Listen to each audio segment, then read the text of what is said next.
नमस्कार दोस्तों, स्वागत है आपके अपने यूट्यूब चैनल संस्कृत अड्डा पर। दोस्तों, आज की जो वीडियो इसमें करने वाली हैं आपका हरियाणा में जो टीचर एलिजिबिलिटी जो टेस्ट है टीएसटी पीएचडी वाला, तो आपके एग्जाम के लिए महत्वपूर्ण क्वेश्चन आज की वीडियो में हम यहाँ पर लेकर आए हैं और सभी के सभी क्वेश्चन महत्वपूर्ण हैं। कल वाली वीडियो भी महत्वपूर्ण थी, अगर आपने नहीं देखी है तो उसे देख लीजिएगा और इस वीडियो के अंत में आपको मिल जाएगी। इसके साथ ही एक महत्वपूर्ण अपडेट रहेगी, जिसने भी एचपीएससी में असिस्टेंट प्रोफेसर में संस्कृत वाला एग्ज़ाम दिया था तो उनका अब जा डॉक्यूमेंट वेरिफिकेशन होना है और इसके साथ ही फिर उनका जो इंटरव्यू वाइवा वॉइस चाहे वो भी होगा। तो इसकी डेट जो आ चुकी है और वीडियो जो आपको हमारा जो टेलीग्राम ग्रुप है उस पर मिल जाएगी, तो वहाँ पर जाकर आप अपनी डेट जो है इसमें चेक कर सकते हैं। और महत्वपूर्ण अपडेट के लिए भी आप जो है चैनल को सब्सक्राइब और ज्वाइन कर लीजिएगा, अगर आपने अब तक चैनल को सब्सक्राइब और जो टेलीग्राम ग्रुप है उसको ज्वाइन नहीं किया है। सभी फ्री ऑफ कॉस्ट है, तो इन्हें ज्वाइन सब्सक्राइब कर लीजिएगा। तो जल्दी से आप अपने से क्वेश्चन है उसे देख लेते हैं। तो क्वेश्चन आ जाता है हमारा पहला, न सत्यवती कस्य नाम धावा पृथ्वी इंद्र वरुणो अश्विनो या इंद्र अगन्य हो। तो न सत्य जो यहाँ पर विशेषण था ये कौन से देवता का था, और इसमें जो हमारा सी आंसर है ऑप्शन सी वाला है। तो जो अश्विन देवता है इनके लिए आता है और 50 जो सूक्तों में इनकी जो स्तुति हुई थी और दो स्थानीय जो है ये देवता हैं और कक्षीवान इसके ऋषि थे। क्योंकि कुछ बातें जो हम एग्जाम की दृष्टि से महत्वपूर्ण है जो आपको पता होनी चाहिए। कक्षीवान इसके ऋषि थे और इसके जो विशेषण हैं, न असत्य, दसना, मधुयुवा, हिरण्यवर्तनी, मघवाना, सुदानु, तुविस्मा, अधिग्रु, माधवी, नरहा, निचेतास, शंभुगास्ति, युवयोनि, रुद्रवर्तनी, मनोजवत्सवा, मधुपाणी, वृषणा, गोमघा, दिवनपात, असमघा, शुभ्रास्पति। तो ये सारे के सारे जो है अश्विन देवता के विशेषण है, इनके नाम है। नेक्स्ट आ जाता है हमारा चंद्ररथा। नदी उषा उर्वशी यामी, कौन है चंद्ररथा? तो चंद्ररथा जो है ये भगीरथी चंद्ररथा का जो वर्णन है यहाँ पर ये भगवती उषा से है, जो कि ऑप्शन सी में है। उषा की भी अगर हम बात करें, इनकी स्तुति जाओ 20 सूक्तों में हुई थी। दो स्थानीय है ये भी देवता, क्योंकि आचार्य यास्क ने अपने निरुक्त में देवता जो थे इनको 3 भागों में बांटा था।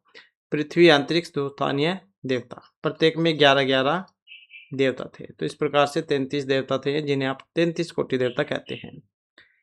तो उषा दो स्थानीय देवता हो गई और ऋषि जो है इनके वशिष्ठ हैं। वशिष्ठ इसके ऋषि हो जाएंगे।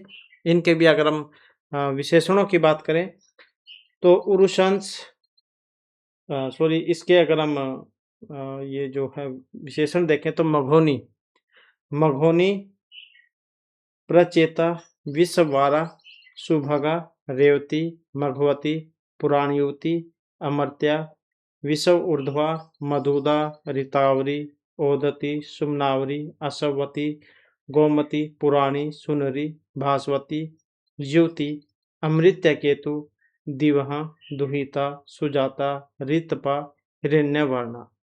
तो ये सारे सारे इन्हीं के विशेषण हैं। इसके बाद है ऋग्वेदे कति मंडलानि सन्ति। तो कितने मंडल हैं? 9, 10, 20 या द्वादश। तो ऋग्वेद जो है इसमें मंडलों की बात करें तो कितने हैं मंडल? 10 मंडल हैं ऋग्वेद में। और इसके जो ऋत्विक हैं, ऋत्विक का नाम होता। मंत्र 1028 हैं। सूक्त 1028 है। मंत्र 10,580 है। 10,580। सबसे पहला जो सूक्त है इसमें अग्नि सूक्त है और सबसे लास्ट वाला है संज्ञान सूक्त। संज्ञान सूक्त ये सबसे लास्ट का है। इसके बाद है कपर्दी देव, अग्नि, रुद्र, वरुण या बृहस्पति। कौन है कपर्दी देव? तो ये जो विशेषण आया था ये रुद्र देवता जो है उनके लिए आया था। तो कपर्दी देव कौन है? रुद्र। और 3 सूक्तों में इनकी स्तुति हुई थी। और अंतरिक्ष स्थानीय देवता हैं। अंतरिक्ष स्थानीय देवता हैं और गृत समाधि इसके ऋषि हैं। गृत समाध इसके ऋषि हैं। इनके भी अगर हम विशेषणों की बात करें, पशुपति, त्र्यंबक, सरव, भव, नीललोहित, मरुत्पिता, मरुतवान, असुर, कृतिवास, रक्तवाणी, मृयांकु, बभ्रु, वंकु, जलाश भेषज, नीलकंठ, अदृशम, दुर्तगामी, प्रचेतस, नीलोदर, लोहित, पृष्ठ। तो ये सारे सारे रुद्र जो देवता हैं इनके विशेषण हैं। इसके बाद है जैमिनी शाखा कस्य वेदस्य है। जैमिनी जो शाखा है वो कौन से वेद की है? ऋग, यजुर, साम या अथर्ववेद की। अब जैसे कि हमने शुरू में भी बतलाया था, सारों के देवता मतलब ये जो ऋत्विक या सारों के अलग अलग होते हैं, तो शाखा ये ब्राह्मण, आरण्यक, उपनिषद ये भी सारों के अलग अलग हैं। तो ये जैमिनी शाखा जो आती है ये सामवेद में आती है। सामवेद में है जैमिनी शाखा। 3 शाखाएं हैं इसमें, कौथुमीय, राणारण्य और जैमिनीय शाखा। और इसके ऋत्विक कौन है? इनके ऋत्विक का नाम है उद्गाता। सामवेद के ऋत्विक कौन है? उद्गाता है। मंत्र कितने हैं इसमें? मंत्र हैं 1875 और 1771 मंत्र तो इसमें से थे, ऋग्वेद में से। 2 भागों में बटा हुआ है इस पूर्ववार्चिक और उत्तरार्चिक में। पूर्ववार्चिक जो उसमें 4 कांड हैं, 6 अध्याय, 650 मंत्र हैं। उत्तरार्चिक की बात करें, 21 अध्याय हैं, 1225 मंत्र हैं। नेक्स्ट है नक्षत्र संपात गणना केन वेद काला निर्धारित है। मैक्समुलर, बाल गंगाधर तिलक, वेबर या सायन। तो बाल गंगाधर तिलक इन्होंने ही वेदों का निर्धारण किया था नक्षत्र जाओस के आधार पर। इसके बाद निरुक्त ग्रंथ है कांड संख्या कितने हैं? चतुर्दश, पंच, द्वादश या त्रिन। आचार्यस का है निरुक्त कांडों में है। कितने हैं इसमें कांड? तो इसमें 3 कांड हैं। कितने हैं? 3 कांड। तो इसमें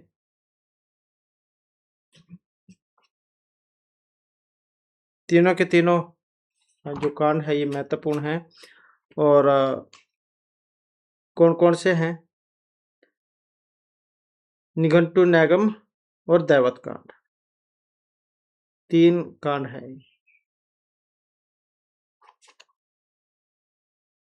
नेक्स्ट है हमारा क्वेश्चन, आघातगच्छ इति पठ्यते। इंद्र सूक्त, वरुण, विश्वामित्र नदी समाधि, यम यमी समाधि। ये मंत्र था उसमें से है। तो इसकी अगर हम बात करते हैं तो ऑप्शन रहेगा डी वाला। यम यमी जो समाज सूक्त है उसमें से, हाँ ये जो है आपका, हाँ यम यमी जो समाज सूक्त है उसमें से है। ऋग्वेद के 10वें मंडल का 10वां सूक्त है। यम यमी जो थे ये भाई बहन है। नेक्स्ट है तमसमा ज्योतिर्गम्य इति उत्तर विद्यते। तो अस्तमा सदगम्य तमसमा ज्योतिर्गम्य मंत्र है और ये आपका बृहदारण्यक में है जो कि ऑप्शन बी में है। और बृहदारण्यक उपनिषद जो है, ईशावास्य उपनिषद, बृहदारण्यक उपनिषद, ये दोनों के दोनों शुक्ल यजुर्वेद में है। नेक्स्ट आ जाता है अध्वं के तनाम समचीन उत्तरम चुनौत। इनका भी जो मिलान है वो करना है। तो सही मिलान अगर हम देखते हैं तो कौन सा है इसमें? ऑप्शन सी वाला, सर्मापणि समासूक्त। तो ये हो जाएगा ऋग्वेद का 10वां जो मंडल है इसमें है सर्मापणि समासूक्त। 10-108 में 10वें मंडल का 108वां सूक्त है सर्मापणि समासूक्त। स्वाध्यात्मा परमद है, तो ये हो जाएगा आपका 33 उपनिषद में। तैत्तिरीय उपनिषद में हो जाएगा ये। और तैत्तिरीय जो उपनिषद है ये आ जाता है आपका कृष्ण यजुर्वेद में। कठोपनिषद, तैत्तिरीय उपनिषद, श्वेतर और मैत्रायणी उपनिषद ये इसमें है कृष्ण यजुर्वेद में।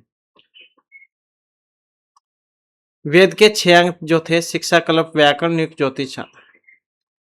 तो कल्प जो है, कल्प का संबंध किससे हो जाएगा? हाथ से हो जाएगा। वेद पुरुष जो है उसके अलग अलग अंग से इनकी उत्पत्ति मानी गई थी। तो जैसे शिक्षा घ्राण से, कल्प हाथ से, व्याकरण मुख से, निरुक्त श्रोत्र से, छंद पांव से, ज्योतिष चक्षु से उत्पत्ति हुई है। तो ऐसे अलग अलग थी। आत्मनः तो कामय सर्वम प्रिय भवतु। अब ये जो कि एक बच गए यहाँ पर बृहदारण्यक उपनिषद, तो ऐसे इनका मिलान हो जाएगा। इसके बाद है श्रुतो यज स्वरूपेण स्तूयते, गंगा गोदावरी वरुण या विष्णु। यज स्वरूपेण स्तूयते तो ऋग्वेद है, मतलब जो कि ऑप्शन सी में है विष्णु। नेक्स्ट है अथर्ववेदस्य ब्राह्मण विद्यते, शतपथ, तांड्या, गोफत या ऐत्रेय। कौन सा है अथर्ववेद में ब्राह्मण? तो अथर्ववेद जो इसमें सिर्फ एक ही ब्राह्मण था जिसका नाम था गोफत ब्राह्मण। और ये कांडों में है अथर्ववेद, 20 कांड है इसमें, 730 सूक्त हैं इसमें और 6000 मंत्र हैं। ऋत्विक जो इसके ब्रह्मा हैं। नेक्स्ट है कृष्ण यजुर्वेद संबंधास्ति, छांदोग्य, कठ, ऐत्रेय या ईशावास्य उपनिषद। तो कृष्ण यजुर्वेद से संबंधित है इसमें एक, कौन से वाला है? तो कस्य कृष्ण कैसे कठोपनिषद, ये वाला था कृष्ण यजुर्वेद से संबंधित। नेक्स्ट है तर्क भाषानुसारम कारणम त्रिविधम। कारण का क्वेश्चन है, कारण होते हैं 3, समवायी, असमवायी और निमित्त कारण। तो यही से आंसर है इसका, समवायी, असमवायी और निमित्त कारण। नेक्स्ट है वाक्य। वाक्य होता है जिसमें आकांक्षा, योग्यता और सनिधि वो सारे सारे मिले हुए हों। तो किसे कहा जाएगा आकांक्षा? पद समूह वाक्यम।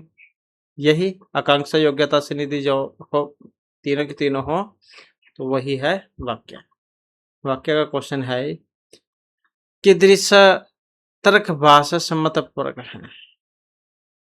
दुख से अत्यंतिक निवृत्ति, एकांतिक, ब्रह्मा संयुजम या स्वर्गात्मक है, जो कि ऑप्शन ए में है। दुख से अत्यंतिक निवृत्ति है। उपमिति ज्ञानम, व्याप्ति ज्ञान, सादृश्य, इंद्रिय सन्निकर्ष या पद ज्ञान। तो उपमिति ज्ञान कहा गया है, तो उपमिति जो कि ऑप्शन सी में है, सदृशता के कारण।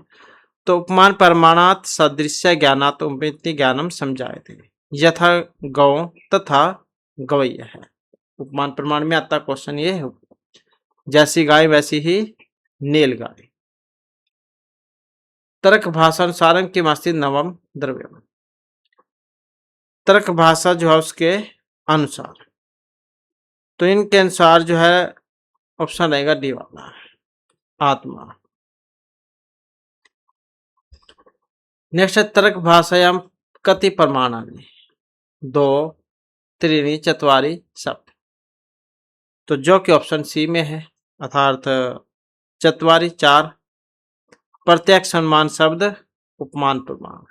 तो 4 हो गए, प्रत्यक्ष, अनुमान शब्द, उपमान। संख्या कारिकायाम कीदृश गुण, ईश्वर कृष्ण के द्वारा रचित है ये संख्या कारिका, ये केशव मिश्र की थी तर्क भाषा।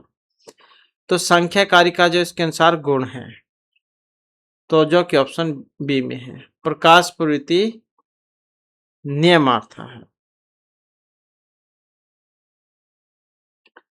इसके बाद है संख्या कारिकायाम की दृश्यम कैवल्यम,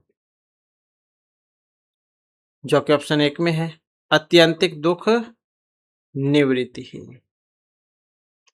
संख्या कारिकायाम ज्ञानम कस्य धर्म है, अहंकारस्य, पुरुषस्य, प्रकृति या बुद्धि है। ज्ञानम कस्य धर्म है, तो संख्या मते बुद्धे धर्म ज्ञानम अस्ति। वेदांत सारे ज्ञान से कतिविधा शक्ति है। अज्ञान की शक्ति कितने प्रकार की होती है? तो आचार्य सदानंद के द्वारा रचित है वेदांत सार, उसमें 2 प्रकार की जो शक्तियां हैं वो बतलाई गई थी, आवरण और विक्षेप। वेदांत सार या निर्वचनीयम किम ईश्वर ज्ञानम जीव या ब्रह्म। तो यहाँ पर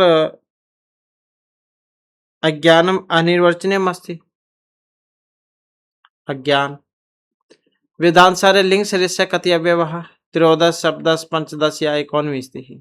वेदांत सार के अनुसार तो वेदांत मते सप्तदश अव्यात्मक अस्ति लिंग शरीर है। कितने तत्वों से बना है? 17 से, जिसमें पंच ज्ञानेन्द्रिय, पंच कर्मेंद्रिय, पंच जो अवयव है बुद्धि और मन, इनको मिलाकर 17 हो जाते हैं। नेक्स्ट क्वेश्चन है कर्मण यम अभिप्रति इत्यत्र किम कारकम। कर्म संप्रदान कर्ण या अधिकरण संज्ञा, तो कौन सी संज्ञा होती है? तो कर्मण यम अभिप्रति स संप्रदानम, कौन सी होगी? संप्रदान संज्ञा। दानस्य कर्मण यम अभिप्रति स संप्रदान संज्ञा स्यात्। कर्ता जिसको दान के कर्म से संबंध करना चाहता है उसकी संप्रदान संज्ञा होती है। विप्रायगाम ददाति, तो इस प्रकार से ऑप्शन सी संप्रदान संज्ञा।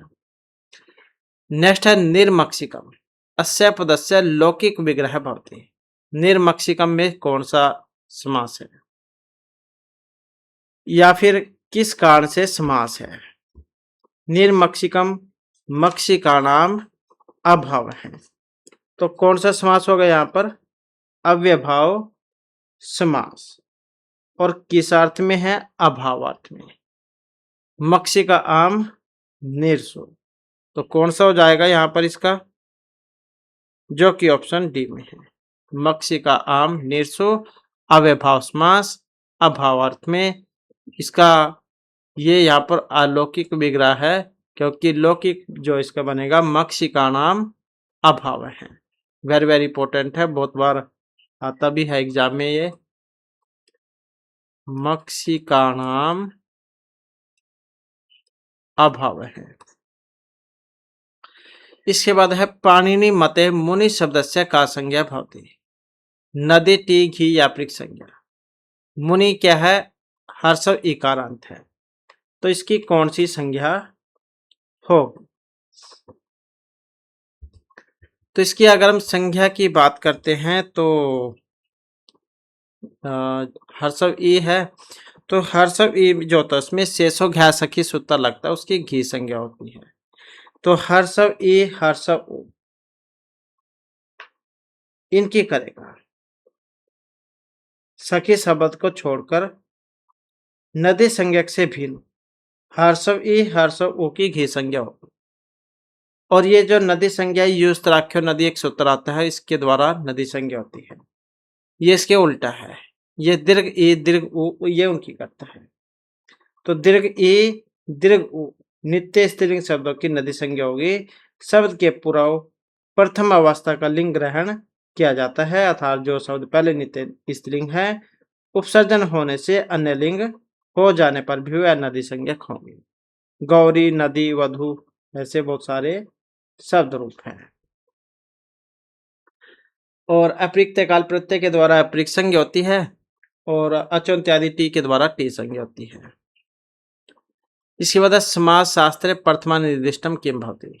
उपसर्ग है उपसर्जनम अव्यय या प्रातिपदिकम, तो जो कि यहाँ पर ऑप्शन सी में है। प्रथमा निर्दिष्टम समास उपसर्जनम, ये सूत्र भी है, उपसर्जन जो संज्ञा वो करता है। गुण संज्ञा विधायक सूत्रम की वृद्धि रेचि आकाशवाणी दीर्घ आद गुण है या आदेंग गुण है। तो गुण संज्ञा की अगर हम बात करते हैं तो आदेंग गुण एक सूत्र आता है, आदेंग गुण है, ये करेगा गुण संज्ञा। आद गुण से गुण होगा, वृद्धि रेचि से वृद्धि होगी, वृद्धि रादेश से वृद्धि संज्ञा होगी, आकाशवाणी दीर्घ से दीर्घ होगा। इसके बाद है ग्रामम गच्छन तीर्णम से पृष्ठे इत्यत्र द्वितीय विधायक सूत्रम की, क्योंकि कुछ काम ऐसे होते हैं जो न चाहते हुए भी अपने आप हो जाते हैं। अब जैसे कोई गांव को जाएगा तो उसका जो पाँव है वो घास को स्पर्श जरूर करेंगे। तो इस प्रकार से इसमें देखते हैं तो ये वाला जो सूत्र है तथा युक्तम च अनिप्सितम, ये वाला सूत्र फिर उसमें लगता है कि कुछ पदार्थ ऐसे भी हैं जो कि कर्ता के द्वारा निश्चित होते हुए भी इप्सित की तरह क्रिया से जुड़े रहते हैं और उनकी कर्म संज्ञा होती है। और इसका एक और उदाहरण भी है, ओदनम बुंजानो विषमभुंकते वाला।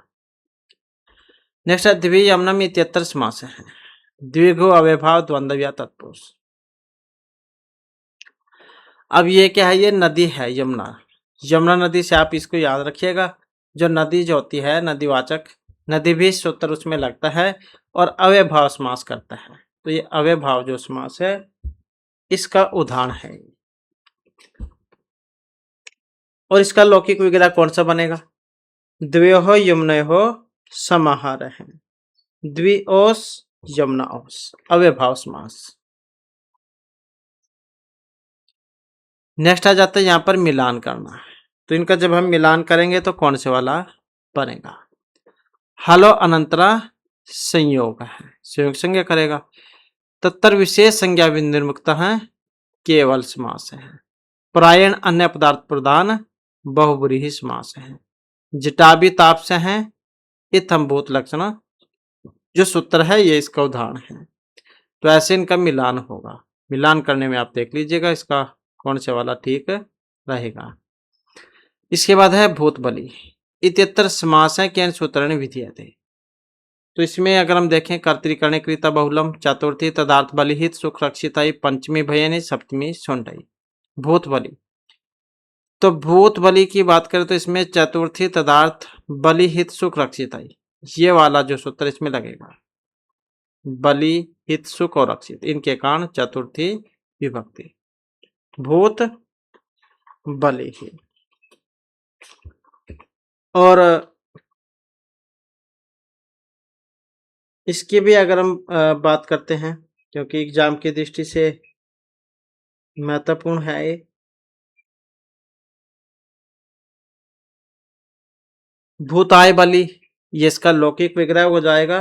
भूत गे बलिसु, ये इसका अलौकिक विग्रह हो जाएगा। भूत बलि, भूताय बलि, भूत गे बलिसु, अलौकिक विग्रह। चतुर्थी तदार्थ बलि सुख रक्षिताई सूत्र लगेगा। इसमें चतुर्थी तत्पुरुष समास का उदाहरण है।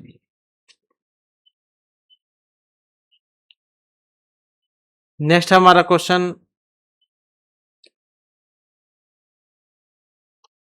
क्रियायाम स्वतंत्रेण विवक्षित अर्थ का कर्म कारण कर्ता यादि का।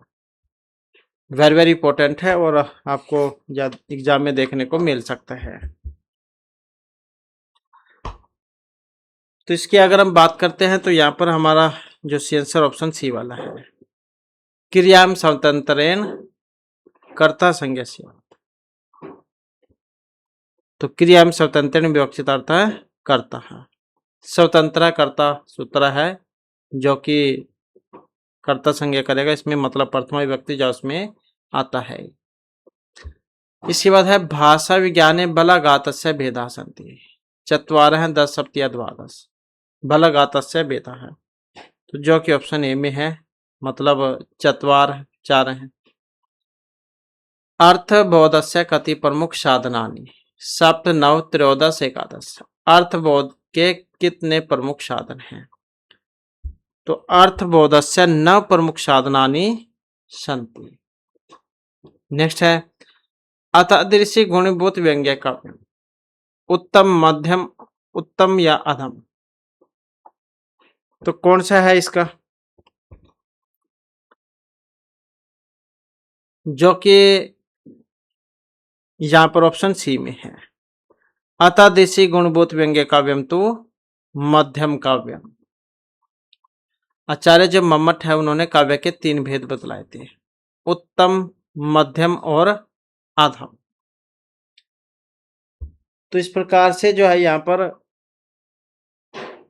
अतादृशी गुणभूत व्यंग्य काव्यम तो मध्यम काव्यम, तो मध्यम काव्य जो है इसका लक्षण है। नेक्स्ट है हमारा क्वेश्चन, अधोनिर्दिष्टेषु साध्यवसान लक्षणाक उदाहरण किम भवति। साध्यवसान लक्षण का उदाहरण जैसे कि गंगायाम घोष है, गंगा में घर है। व्यायोगे नायिका की दृश्य है, धीरोदात उदत धीर प्रशांत या धीर ललित है। वयोग जो है इसमें अब रूपक जो है उसके अंतर्गत है। रूपक के होते हैं 10 प्रकार।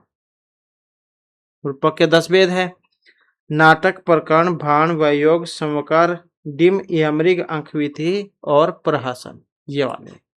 तो इसी में आता है वयोग में। वयोग जो होता है इसकी कथा वस्तु इतिहास प्रसिद्ध होती है। इसमें स्त्रियों की संख्या स्वल्प होती है, पुरुषों की संख्या अधिक, गर्भ व विमर्श संधियों का अभाव होता है। अंक की जो संख्या होगी 1 होगी, 1 अंक होता है इसमें। युद्ध स्त्री के लिए नहीं होगा, इसकी वृत्ति कैसी की भी नहीं होगी। नायक प्रख्यात, दिरोदात, राजर्षि या दिव्य पुरुष होता है। हास्य, श्रृंगार और शांत के अतिरिक्त कोई अन्य रस प्रधान होता है। सुगंधिक हण इसका उदाहरण है वयोग का।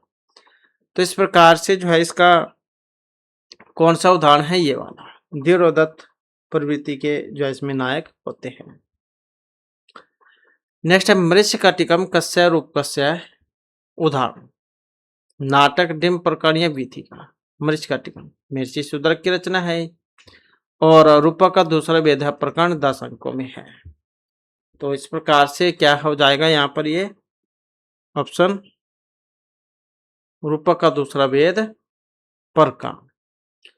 रौद्र रसस्य स्थायी भाव, रस जो होते हैं वो 9 होते हैं। श्रृंगार, हास्य, करुण, रौद्र, वीर, भयानक, पीबस, अद्भुत और शांत रस, तो ऐसे होते हैं 9। अब ये जो रौद्र रस है इसका स्थायी भाव कौन सा है। सारों के जितने भी रस हैं स्थायी भाव, वर्ण, देवता वो सारे अलग अलग होते हैं। तो रौद्र रस जो होता है इसका क्रोध स्थायी भाव हो जाएगा, रक्त वर्ण है और रुद्र देवता है। रुद्र से आसानी से याद रह जाएगा, इसके देवता रुद्र देवता है, इसके रक्त वर्ण है, क्रोध इसका स्थायी भाव है। नेक्स्ट है भट्ट नायकस्य भुक्तिवाद कस्य मतस्य अनुकूलम।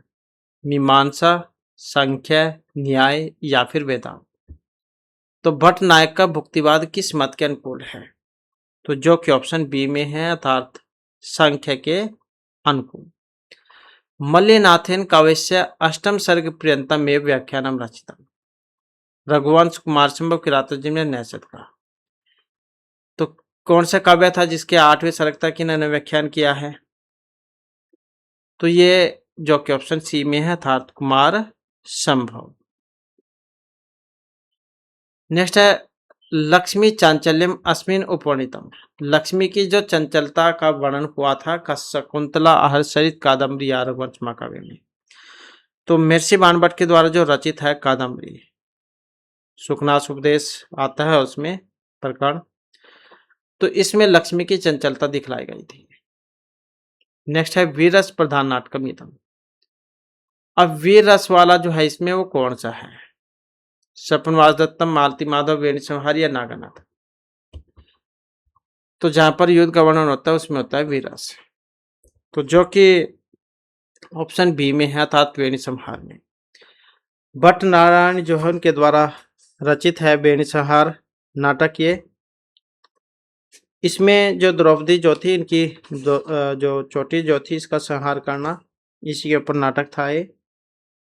6 अंक है इसमें। भीम नायक द्रौपदी नायिका है इसमें और आधार ग्रंथ इसका महाभारत ही है। औजगुण और गौड़ी शैली है इसमें। तो इस प्रकार से ऑप्शन बी। नेक्स्ट है एनम कवि नाम यह चक्रवर्ती ती वदंती विपाशित है।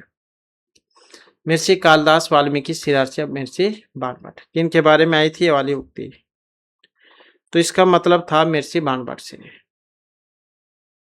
इसके बाद है अधस्तन युग्म नाम समचीन ताल कामचूत, द्वाविंशति सर्गात्मक शिशुपाल वध विंशति सर्गात्मक रघुवंश, तो मतलब इनका मिलान करना है। अब द्वाविंशति 22 जो थे किसमें थे, नैसर चरित में थे, 20 किसमें है, शिशुपाल वध महाकाव्य में, 19 किसमें है, रघुवंश महाकाव्य में, और 18 किसमें है, किरात अर्जुन्य में। तो इस प्रकार से जो है इनका मिलान होगा, और यही हमारी आज की क्लास और महत्वपूर्ण क्वेश्चन थे। नेक्स्ट वीडियो होगी इसमें आपके लिए इससे आगे के जो महत्वपूर्ण क्वेश्चन हम लेकर आएंगे, और हमारे साथ अंत बनाने के लिए धन्यवाद।